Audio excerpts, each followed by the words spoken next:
السلام علیکم ورحمۃ اللہ وبرکاتہ۔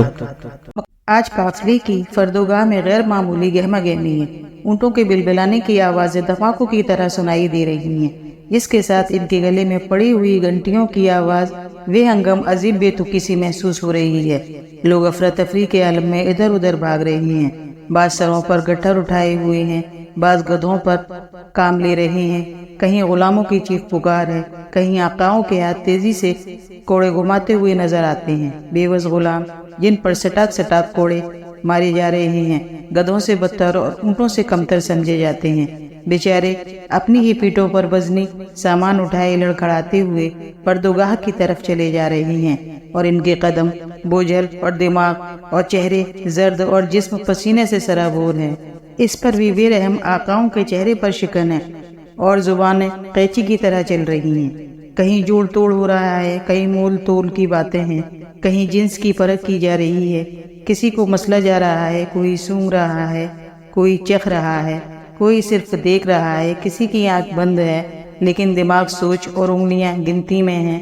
کہیں وزن ہو رہا ہے، کچھ اونٹوں پر سامان لادا جا چکا ہے، کچھ بلبلا رہے ہیں، کہیں چمکدار جھولے ہیں، کہیں خوبصورت عماریاں اپنی چھت دکھا رہی ہیں، کوئی زنبیلوں میں کھجور اور چھاگلوں کی جانچ پڑتال کر رہا ہے، کہیں شراب پی جا رہی ہے، کہیں چند عورتیں جو غالباً کنیزیں ہیں نظر آتی ہیں، چند بچے دکھائی دیتے ہیں، لیکن ہر کوئی منہ اٹھائے اپنی اپنی دھن میں مگن ہے۔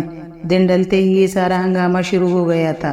جو سورج پر زردی چھا رہی ہے، مختلف راہوں سے چھوٹے چھوٹے قافلے فردوگاہ میں داخل ہو رہے ہیں۔ ہر شخص اسی کوشش میں ہے کہ غروب آفتاب سے پہلے پہلے سفر کے لیے تیار ہو جائیں۔ یہ قریش کا تجارتی قافلہ ہے جو ملک شام کو جانے والا ہے۔ اسے پہر رات گزرنے پر روانہ ہونا ہے۔ قریش کے ایسے قافلے ہر سال سامان تجارت کے ساتھ شام جاتے ہیں اور وہاں سے اسلحہ، اناج، ظروف، پارچات وغیرہ ضروریات زندگی خرید کر لایا کرتے ہیں، اور یہ ان کا معمول ہے۔ یہی ان کی گزر بسر کا سب سے بڑا ذریعہ اور شہرت کا سبب ہے۔ اسی کے طفیل وہ تجربات حاصل کرتے ہیں اور مشاہدات کی دولت سے مالا مال ہو جاتے ہیں۔ اسی میں ان کی سیادت کا راز ہے۔ اس کارواں میں ابو طالب کے اونٹوں کی قطار بھی شامل ہے۔ وہ خود تو اس وقت قافلوں کی فردوگاہ میں ہیں، لیکن ان کے پیارے بھتیجے محمد بکریوں کی پاسبانی کر رہے ہیں۔ آپ کے کانوں میں پیاری چچا کی روانگی کی بھنک پڑ جاتی ہے اور آپ بے چین ہو جاتے ہیں۔ چچا محترم جا رہے ہیں، مجھے اکیلا چھوڑ کر۔ وہ چلے جائیں گے، دور، بہت دور۔ میں اکیلا رہ جاؤں گا۔ یہ سوچ کر آپ پر اداسی طاری ہو جاتی ہے۔ نہیں نہیں، میں ان کے بغیر نہیں رہ سکتا۔ میں ان کو دیکھے بغیر کیسے رہ سکوں گا؟ ان کے بعد کون مجھ سے پوچھے گا؟ بیٹے محمد، تم خوش ہو؟ میری آنکھیں انہیں دیکھنے کے لیے ترس جائیں گی۔ ان کی میٹھی باتوں کے بغیر مجھے کیوں کر چین نصیب ہوگا؟ میرے ابو کی شفقت، میری امی کا پیار اور میرے دادا کی محبت، ان سب کا ٹھنڈا اور میٹھا چشمہ تو اب میرے چچا جان ہیں۔ اگر وہ چلے گئے تو میری دنیا ویران ہو جائے گی، میں ان سب سے محروم رہ جاؤں گا۔ حضور یہ سوچ سوچ کر بے چین ہو گئے۔ انہوں نے بکریوں کو باڑے میں بند کیا اور گھر میں کسی کو بتائے بغیر سیدھے قافلے کی فردوگاہ میں چلے آئے اور چچا کو ڈھونڈنے لگے۔ ابو طالب نے انہیں دور سے ہی آتے ہوئے دیکھ لیا تھا۔ حضور قریب آ گئے، وہ اداس تھے۔ ابو طالب نے بےتابی سے پوچھا، محمد تم اداس نظر آتے ہو؟ ہاں، محمد سسکی بھرے ہوئے لہجے میں بولے۔ کیوں؟ ابو طالب نے بے چینی سے پوچھا۔ آپ جا رہے ہیں؟ محمد کی آواز گلے میں اٹک گئی اور آپ خاموش ہو گئے۔ پھر کیا ہوا بیٹے؟ ابو طالب پر قرب کی کیفیت طاری ہو گئی۔ میں آپ کے ساتھ جاؤں گا۔ یہ کہتے ہوئے محمد کی آنکھیں پرنم ہو گئیں۔ ابو طالب نے شفقت سے آپ کے سر پر ہاتھ پھیرا، تھکی دی اور بولے، بیٹے دور دراز کا سفر ہے اور راستے میں دشوار گزار ہے، تم اس کی تکلیفوں کو کیسے برداشت کر سکو گے؟ تم گھر پر ہی رہو۔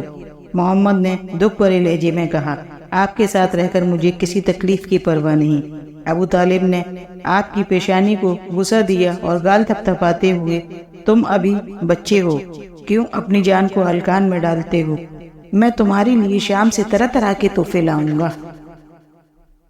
مجھے کسی تحفے کی ضرورت نہیں ہے چچا جان، میں آپ کے بغیر نہیں رہوں گا۔ میں آپ کے ساتھ جاؤں گا، ضرور جاؤں گا، مجھے چھوڑ کر نہ جائیں۔ یہ کہتے ہوئے محمد کے خوبصورت آنکھوں کے سرخ ڈورے آنسوؤں میں بھیگ گئے۔ ابو طالب کا دل بھر آیا. پیارے بھتیجے کے آنسوؤں نے قلب و جگر میں ہلچل سی مچا دی. عبداللہ کی تصویر آنکھوں میں ابھر آئی اور اس درری یتیم کی اشکباری ابو طالب پر غالب آ گئی.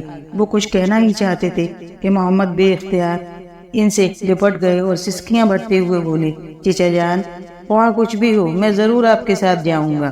ابو طالب نے پیارے بھتیجے کو آغوش میں لے لیا اور ان کی چاندی جیسی پیشانی چومتے ہوئے کہا, بیٹے میں تمہیں ضرور اپنے ساتھ لے جاؤں گا, وہاں مجھے کتنی ہی تکلیف کیوں نہ اٹھانی پڑے, تم بے فکر رہو, تمہارے بہتے ہوئے آنسوؤں نے مجھے مجبور کر دیا ہے. کائنات کے راج دلارے محمد صلی اللہ علیہ وسلم خوشی کے عالم میں چچا جان سے لپٹ گئے اور فضا میں مسکراہٹیں پھیل گئیں. If you like this video, please like, share and subscribe my YouTube channel for latest update. Hit the bell icon.